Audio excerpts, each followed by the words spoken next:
welcome to the craft room. In today's video, I'd like to show you a quick and fun technique that I used to create this background on this card. So let's get started.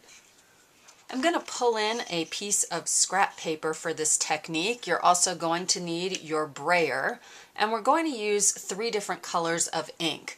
For this project, I'm going to use Melon Mambo Classic ink, Regal Rose Classic ink, and Pink Pirouette ink. You're also going to need a couple pieces of Whisper White cardstock, and I've cut these pieces right now to 4 1/4 inches by 5 1/2 inches. We can cut it down a little bit further later, but you're going to need 2 pieces that are that size. The first thing we're going to do is start with our lightest ink pad, so the Pink Pirouette ink, and we're just going to go ahead and load up our brayer with the ink. Now remember, when you are putting ink on your brayer, you want to push and lift up, because if you just go back and forth like this, you're actually only inking up one portion of the brayer. So it's a push and lift motion. And what we're going to do is a technique called the bouncing brayer technique, or I like to call it the put and push technique. So all you're going to do is figure out about the center of your cardstock, and we're just going to tap the brayer down, and then we're going to lift it up, and we're going to move just a little bit lower and tap it down. And then if you want to just move the brayer slightly so we get back to an inking part, we're going to once again push our brayer onto the cardstock and again tap it down. You can move your brayer a little bit again and tap down. Why I like to call it the put and push is instead of moving things with my finger, I like to kind of tap it down and then just push lightly.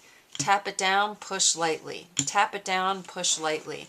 And that way I'm moving the brayer along without getting as much ink on my fingers. Your line is a tiny bit thicker when you do it this way, but you don't get as messy. So you can choose to do it whichever way you like. And you can go around once or twice.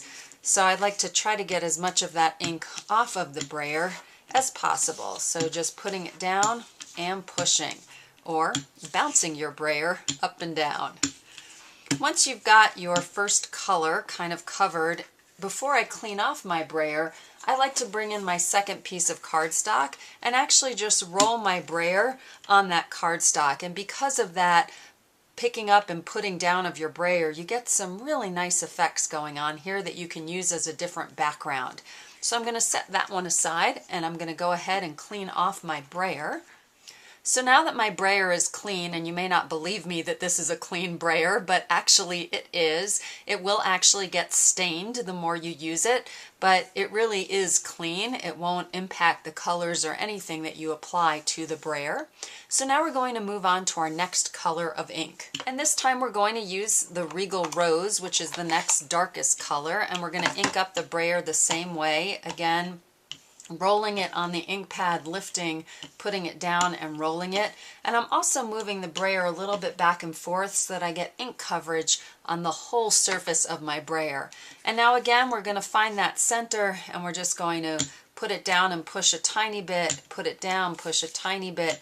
And once again, we're going to keep going around, putting it down, pushing it a tiny bit until we get all around our cardstock, trying to fill in those spaces and making that really nice starburst pattern, almost like fireworks.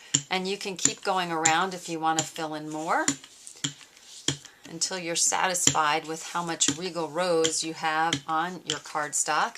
And once again, I'm going to bring in my scrap piece and go ahead and just roll that brayer on there, since I get some really nice, interesting effects. And I'm going to actually roll that twice. So just starting to create a funky background for a different project.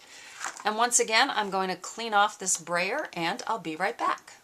So now we're going to go to our third color, our Melon Mambo, and once again, inking things up. By now you're probably definitely getting the hang of this. So we have that inked with our Melon Mambo, and I'm going to try to capture these white spaces that are in between these colors. So again, finding the center of the cardstock, putting it down and giving it a slight push. I'm trying not to push as much so that my lines aren't as thick.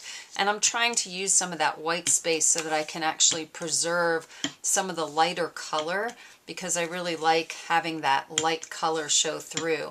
But what we can do if we feel like we're missing some of the light color and we're covering too much is we can always come back in and fill in some of these lighter spaces with some of the lighter pink pirouette color. So I like how that looks. Again, I'm going to bring in my little scrap piece of cardstock and run this right over there, and you can see how pretty this is getting. So I'm going to run it over here as well, and we can cut this piece down eventually too to use as a background. I'm going to clean off my brayer one more time, and I'm going to come back in now with the pink pirouette, so load that up again on my brayer. And then again, I'm going to shoot for these white spaces. So again, kind of putting down and pushing along those white spaces just to add a little bit more light pink color to my cardstock. And you can see that this is filling in, hopefully you can see that I'm filling in those lighter spaces with this technique. And leaving a few of them also looks pretty darn great. And then finally, I'll just clean that brayer off by running it on our scrap piece of cardstock. So there you have it, a really great background. What I did with this one is once it dried, I actually used some two-way glue and then added some Dazzling Diamonds glitter to really give it that starburst or firework effect. And I'd also like to show you how I went ahead and used the similar technique to create this background here on this card. And it's hard to see on this one, but that background piece on this card. So you don't just have to limit yourself to bouncing your brayer or putting and pushing it in a starburst pattern. I've got some River Rock ink here, and we're going to go ahead and ink up that brayer. But you can also do it in horizontal or vertical patterns and play around with the size of cardstock that you use. So what I did for those other backgrounds is I actually used the technique horizontally. So I went ahead and I put it down and pushed a little, and then just went back and forth kind of side to side, putting and pushing like this to create that background that looks a little more scattered, maybe a little bit like wood in a sense. So you can go ahead and kind of go side to side like that to create a really fun background. And you can re-ink and go ahead and do it down the side here. So kind of creating different dimensions on your pieces. Hopefully you can see, and add a little more ink and just bouncing that brayer up and down and putting your brayer down, pushing just a little bit to create a pattern that you really like. And of course you could also turn your cardstock this way and do it horizontally. So go ahead and work your brayer kind of side to side this way, creating that texture as well.